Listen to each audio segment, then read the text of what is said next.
Here we go. It's all about you. It's all about me. It's all about what we do. Making art, you and me.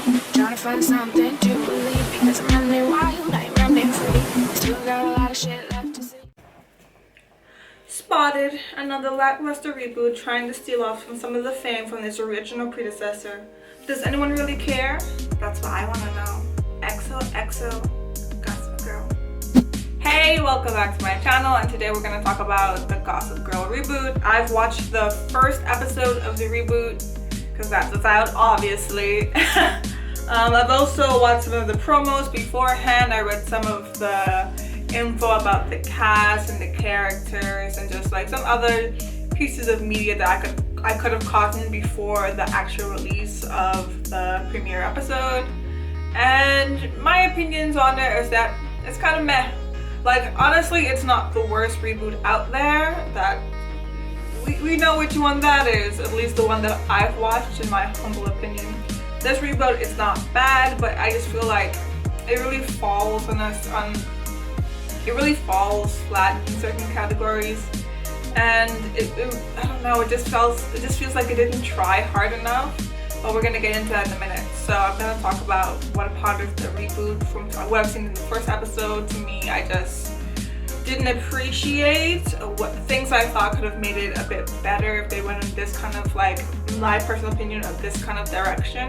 And then I'm gonna critique some of the fashion of the show last, because another big thing about the original Gossip Girl is how it set trends and styles, and how it just like really impacted the culture in the early 2000s when it did come out in like 07, I believe.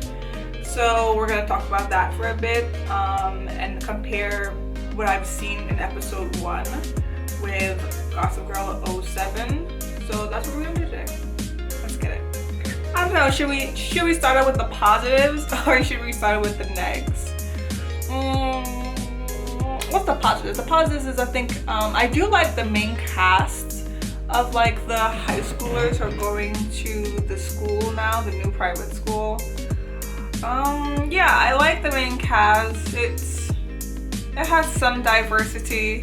Nothing major, of course. So we do have those 3 girls giving us like some POC representation.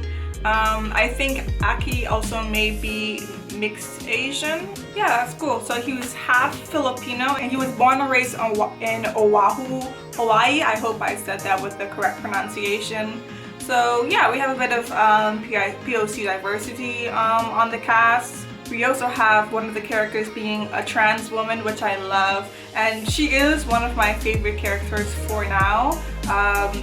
Luna is the character's name. The actress's name is Zion Moreno, and yeah, all the main cast is beautiful. They're all very attractive. They all seem kind of cool. They look young enough. No one looks like they're 50. I do also think that the cinematography for the show was pretty sleek and stylish. It was very simple. Like, it didn't have any really unique pan out shots or unique kind of direction when it comes to how they shot scenes. However, I do thought it was like very sleek, very stylish, very crisp, like very fresh looking the whole entire time.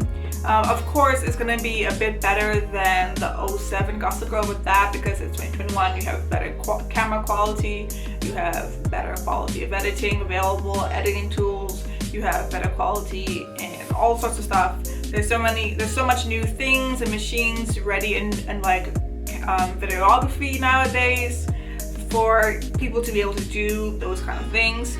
Now, it wasn't something crazy unique like a Euphoria that was buzzing around. Yeah, like, I don't particularly have anything insane to talk about. I didn't do any crazy trick shots like scenes in Inception or those kind of movies. It wasn't as stylish as maybe a Quentin Tarantino movie, but like, it's not a large budget movie, so I don't want to compare it too much to stuff like that. But as far as TV show goes, like, it was done pretty simply, and with that kind of drama attached show, you tend to keep things in a simple style. So I don't particularly have any negatives against that. I think it was nice enough. it's not a great 10 plus on my part either. It wasn't a slam dunk, but I think it was nice. Honestly, it's just too early on for me to say much else positively about the show. So I hope you don't mind. I'm just gonna move on to the things I didn't like plot-wise, which is a good few things there. Let's start off with the teachers. I don't like the teachers. I don't like the actors for the teachers. I think their acting is not very good, and I think their dialogue is shite. It could be that I don't like the acting because the dialogue is shite, and sometimes it's hard to know what's the actor's fault when they're giving very cringy lines and they're actually directed to perform those lines in a certain way, which could be the case here. But I really don't like the acting with specifically the teachers, and this is why I'm saying it may not be their fault, because like the main cast acting seems fine and everyone else, so it could just be that I find the dialogue so cringy and their acts to perform in a certain way that's why it's like that. But yeah, I also don't like that. If you haven't, I hope you've watched the episode. Obviously I'm reviewing episode 1, so spoilers right now. I'm really diving into that right now. The teachers are supposed to be Gossip Girl, and their whole motive is because like the students treat them crappy, so they want to humble them. They want to humble them through reviving Gossip Girl. And it was another teacher who used to be a student back in the original 07 Gossip Girl days who told them, the reason why the Nate Archibalds and the Dan Humphreys have like grown into these successful people who seem like they're decent is because they had Gossip Girl before that scared them straight, which is very untrue. Like, were you even there, ma'am? Did we see the same people grow through the same? Gossip Girl scared nobody straight. Okay, she scared people. She messed with their lives and gave them turmoil and drama, but she never scared anybody straight. Gossip Girl never stopped nobody from doing nothing stupid and bad. They still do. They just got called out and caught. Like, the teachers are basically people who validate toxic culture in the worst way by participating in toxic culture, not toxic culture, cancel culture. The teachers are basically people who partake in cancel culture in the worst way. Like, I believe when it comes to cancel culture, it's not the worst thing in the world because it's supposed to be okay. We're seeing this person does bad stuff, or this has been reported. So me as an individual, I don't want to support whatever there is that they've been caught out to do. And therefore, me as an individual, I don't want to support that person by supporting their business, which is entertainment. I won't watch and consume their stuff because that's how they make money, and I don't want to support someone who does certain things. Therefore, I'm not participating in their legacy and their products. That's like what cancel culture should kind of be. But what cancel culture really is now is like any rumor or piece of gossip or any piece of information that may give this kind of like negative impact on a person's reputation. People kind of take that as an excuse to go into that person's comments and stuff like that and degrade them and attack them for being a bad person while being bad. Like, it's the worst kind of justification for you doing things that you would cancel because this person is being canceled. Like, that's the toxicity of cancel culture, and that's basically the teachers, right? Literally the worst people participating in something to humble the students so they turn out to be good people. Like, bruh, no. And I would think it would be smart if the show kind of frames the teachers as being even worse or as bad people later down the line, but so far I haven't seen that framing. Of course, it's only episode 1, but if the show does not frame the teachers into being despicable, then I think they missed the point of they missed the point of something they're actually fleshing out on. But like I said, it's too early to tell now. But they should frame the teachers in a very bad lighting. They should be called out themselves at some point, I hope, within the series. What if they get like another season or whatever? I'm not sure what kind of time frame that would happen, but they should be called out upon their bull at some point, or at least be framed along the way as being horrible people. But that's how I feel about the teachers and the role they're playing in the plot right now. Also, I don't think you need 4 of them. I think it's very unrealistic that 4 teachers will come together and think of doing this kind of thing, where they're like having a gossip, like a IG kind of gossip page talking about their students, and not just talking about their students, they're literally doing illegal activity. One of the students has taken nude photos of 2 underage children and has uploaded it, or intends to upload it for people to see, which is deplorable. That's despicable. That's not humbling. You're targeting innocent children. Like, especially like the 2 characters they pick are one of the 2 most innocent characters within the school, or in at least the elitist system of the school, right? So, but you're creating collateral damage in order to humble who you think is bad.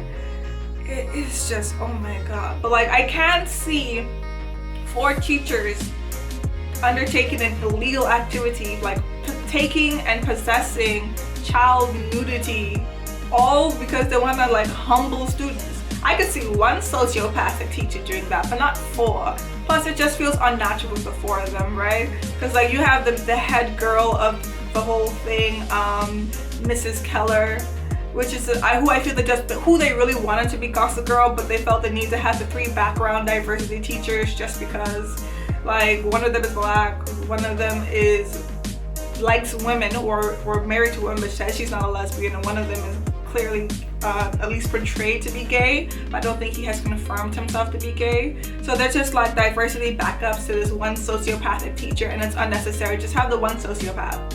Clean cut it, leave it right there. Like, the 3 background teachers are just so unnecessary. They barely really bring anything to it. It's really about Miss Kellar. That's what the show wants to do, so just do it. I hate when people like use diversity as a way to just fill in characters with these characters, and then they don't matter. They will never matter. We will never see anything about them or their background story. It's just filling up space because the show wants diversity points. It's unnecessary. Like, that's not the kind of diversity we want. Like, move on. Just have the 1 sociopathic teacher that's way more realistic than these 4 people agreeing to do something so stupid and reckless as this, and illegal. But anyway, moving on. Another issue I have with this show, but this is not just a sin for this show. This is a thing, honestly, it seems like every single show does now that's targeted to a younger, especially teen audience, is this issue with shows not knowing teen slang, but wanting to heavily incorporate teen slang into the show, kind of talk about what's going on today with the kids of today and how they speak and stuff. They never get it right. It's so freaking annoying, and it's not even just annoying, it's cringy to hear the shit said wrong by people who are supposed to be playing people who are me. Well, not me, I'm 22, but like things I know kids younger than me, things I know like young people a bit younger than me are not saying, and things that I say as well and I know they're saying as well the way I'm saying it. Like, for example, we do not say hashtag stuff, right? This is like a common misconception between with people let's say over the age, I think, of 40, is that they think the things we use online is how we speak it in real life, and that's not how we do it. We use hashtags, but we don't say hashtag blessed as we walk up and down and we talk to each other, because hashtags are just a way to promote pictures and push pictures on the platform. We are not on the platform, so we're not saying hashtags. Like, no one can follow me saying hashtag tree. Why would I say that out loud? That makes no sense whatsoever. Also, oh my god, even like, I think that's why I really dislike the teachers as well, because a part of their dialogue was saying young stuff, and the thing is that could work to show how out of touch they are, but the teachers look like they're in their early 30s, so they're millennial, and I'm 22, I'm millennial. I know people in their 30s or in their late 20s, they also know that we don't speak like that. Like, they're not that out of touch. People in their late 20s or early 30s also grew up a bit with Instagram and stuff like that. Like, they're not that out of the scene that they don't know how to, that they don't know that that's how we speak. Especially if you're a teacher around young people, it makes no sense. That's really why it really doesn't make sense. They work with the youth. Why would they think we speak like that and then speak like that? They have first-hand experience knowing that we don't talk like that. So it really makes zero sense whatsoever, and it's very annoying. Honestly, I also don't particularly like the plot line of Julian and Zoya pretending not to know each other. As soon as Zoya comes on day one, trying to make a way for them to naturally know each other in front of Julian's friends. I just feel like that plot line falls flat. It's not very interesting throughout the whole entire episode, of which it lasts for. Yeah, to me, it really just didn't make any sense, because from Julian's perspective, from what we know, what she said to us in the very first episode, is that she kind of wanted Zoya to make friends with her friends on her own terms, without her, I guess in a way, influencing her friends' decisions to befriend her, and it would be better that way. Woo, Julian, like, here's my thing.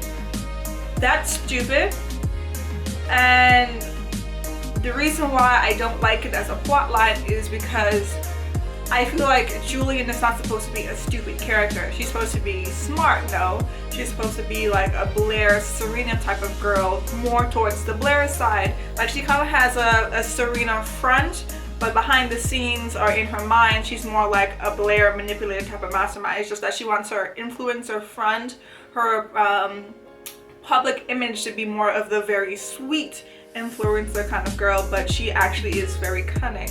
And if she is cunning, and if she is smart, and if she's this master manipulator holding down this front of a good girl for this very long, how would she not know that her shitty, elitist, classist, snobby friends would dislike Zoya no matter what?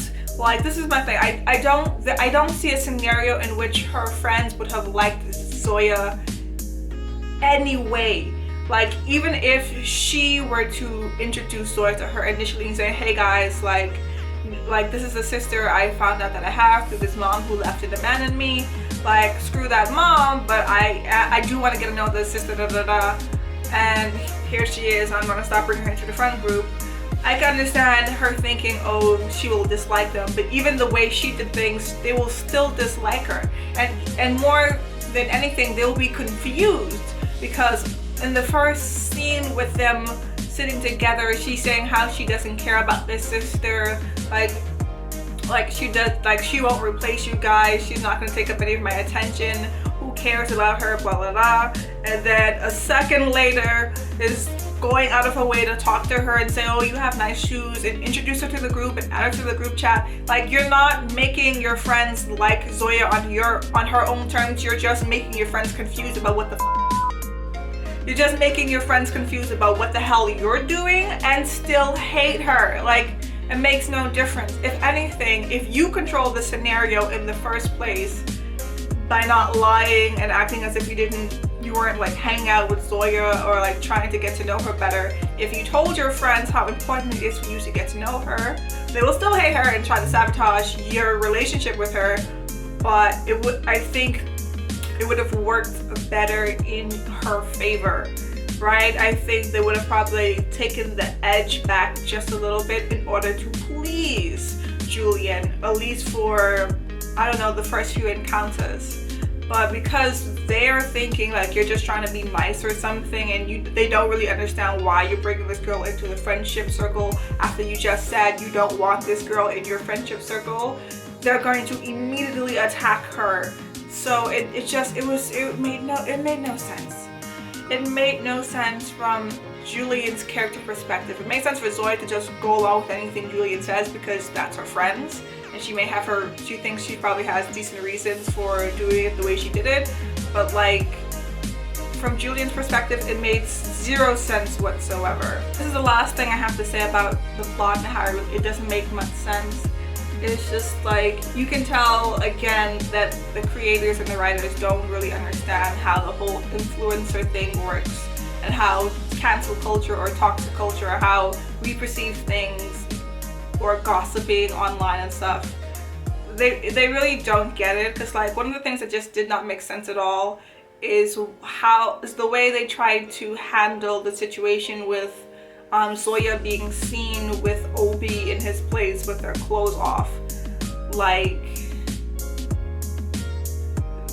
the girls were talking mad crap, like Monet and Luna talking mad crap about how, oh, she's losing followers because of the scandal, and how for her to be back on top of the hierarchy, she needs to be seen as the bad bitch. She needs to be like the HBIC. She needs to go Cersei on them, which I guess is not the worst like dialogue reference. I do like a pop culture reference, but for some reason in that scene it just seemed it to me, because what they were saying made no sense. Like, this is how you can tell that these people don't understand how the internet works, because when there is a cheating scandal, it's not the woman being cheated on who's seen as the bad person in the cheating scandal. Like, if anyone in a cheating scandal, the person who's being cheated on instantly garners like this kind of sympathy around them.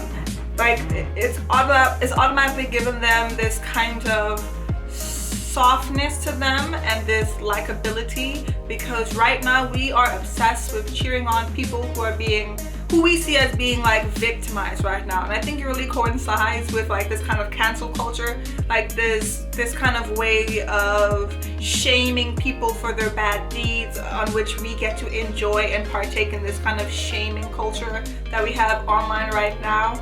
We love when people do bad things, so we can instantly shame them and gratify this kind of, yeah, I'm a good person feeling amongst us. So when there is a victim in a situation, we also love to just, at least temporarily, kind of like uplift them in the moment. The only time that doesn't really work is if the person who is the victim is not well liked. Like, if it's like, if it's a well-liked person versus a not well-liked person, or at least an unknown. If the unknown is a victim but the bad person is a very well-liked person, especially in comparison, that's when things get shifty, because a lot of people don't want to bash and shame certain kinds of celebrities if they're really high on the totem pole, because people want to continue to be able to consume their concept without guilt, right? That's also, that's what I was saying before with the kind of cancel culture thing. As an individual, you should just be able to not support them because of their alleged deeds or proven deeds or whatever. So a lot of people also feel like even if they do support people once they've been canceled, that they're gonna get like kind of like a shame or a backlash for still supporting and consuming their content, right? So it really does not make sense in this specific scenario of Julian being known as kind of like the better girl, should I say?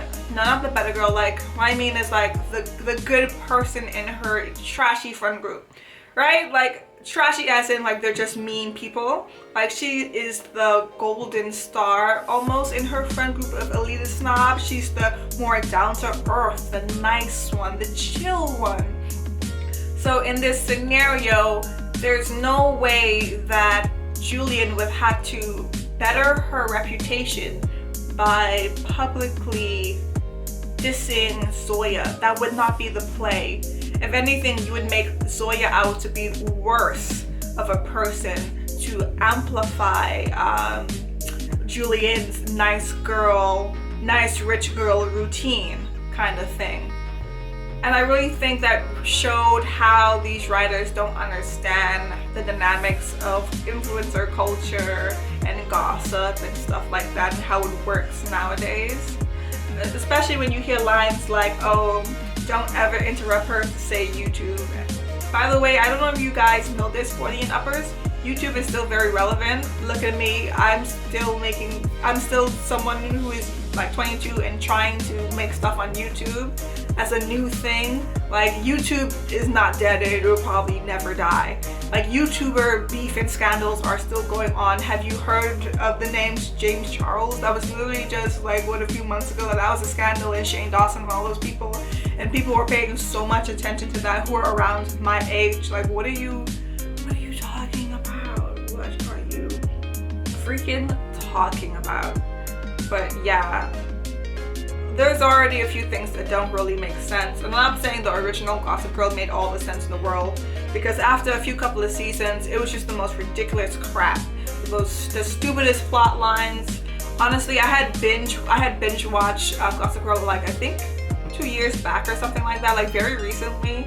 And once you get past a certain point, it is just dumb as hell. But I was bored, I needed something to watch, and I was too deep in it, so I just had to finish it. And a lot of people hated the ending most of all because it was ridiculous garbage that made no sense. Dan cannot be Gossip Girl is so stupid. And even the actors to this day say that the ending of Gossip Girl made no sense. So I'm not gonna act like Gossip Girl when it comes to sensible plot lines is so much superior. Although I do have to say the first 2 seasons, at least the first season, was pretty solid with Gossip Girl. And one thing I feel like this new reboot doesn't have is excitement. I'm not excited about what I've watched in the first episode.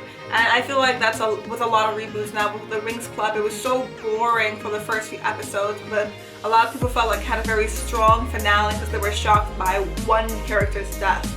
And the thing is, one shocking moment within a whole entire series or first season is not a good season.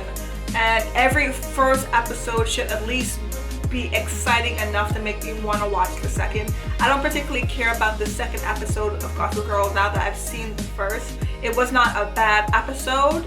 I don't have that many things to point out that I very, very much hated. However, I'm not excited. I'm not intrigued. There's nothing pulling me into the second episode that, okay, I want to see what happens now. Like, if this episode ended right here, I have no questions. I have no unanswered questions for myself right now that I really want to learn. If anything, for the most part, I just have a couple of characters who I want to see a bit more of because they seem like they may be interesting, like Monet, Luda, and Max. Like, I just want to see what's up with them personally as characters. I want to kind of get a deep dive, especially to Max, because he seems to have a very unconventional family dynamic. He seems to have like a 3 parent figures who are like a throuple. I'm not sure if any of them are his biological parents. Yeah, and he seems to be very sexually fluid as well, and he seems like to be like even like anti-monogamous. Like, he's not just someone who likes multiple relationships or open relationships. He seems to be actually against monogamy because he's kind of like honing in on his 2 friends who are in a committed exclusive relationship and trying to get into their pants, not just because he's sexually fluid and it doesn't matter if it's a guy or a girl, but he's like actively against monogamy for some odd reason. He doesn't like the concept, which is, I guess, fair, but like, okay. So they're interesting characters to me. I don't particularly care about what they're doing with Julian right now because I don't understand it. It doesn't make too much sense to me. Obi seems very predictable. He's literally just Nate and Dan combined.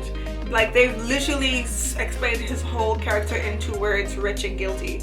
Like, that is him. Zoya also kind of boring to me right now. So yeah, it was just kind of like it lacked a lot of luster, and that's as much as I have to say about it for now. So thank you for that. Actually, I might make the fashion critique kind of a part 2. I feel like this video ran on for longer than I thought it would, so part 2 up later. Here we go, it's all about you, it's all about me, it's all about what we do. Making art, you and me, trying to find something to believe.